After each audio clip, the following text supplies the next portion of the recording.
ఈ మధ్య కాలంలో పిల్లల నుంచి పెద్దల వరకు తలనొప్పితో ఎక్కువ బాధపడుతూ ఉంటున్నారు.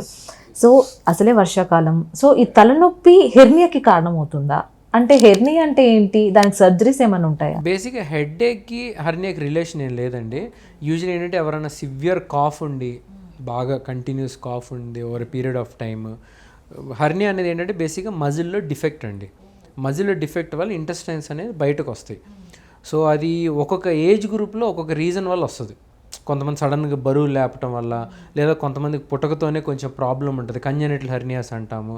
కొంతమందికి ఏంటంటే సిజేరియన్ తర్వాత వస్తూ ఉంటాయి ఇన్సిషల్ హెర్నియాస్, లేదా కొంతమందికి హిస్టెక్టమీ, ఏదైతే ఇదివరకు మనకి ఏంటంటే ఓపెన్ సర్జరీస్ అనేవి ఎక్కువ ఉండేవి. సో వాటి వల్ల మనకు హెర్నియాస్ అనేది ఎక్కువ ఉండేది. సో ఏంటంటే hernias end of the day treatment surgery అనండి, మనకి మెడిసిన్స్ అనేవి ఏం పనిచేయవు. సో హెర్నియాలో ప్రొసీజర్స్ కూడా మనకు ఓపెన్ అనేది ఉంటుంది, లాప్రోస్కోపీ ఉంటుంది, robotic procedures. So patient condition size బట్టి మనం సర్జరీ అనేది డిసైడ్ చేస్తాం.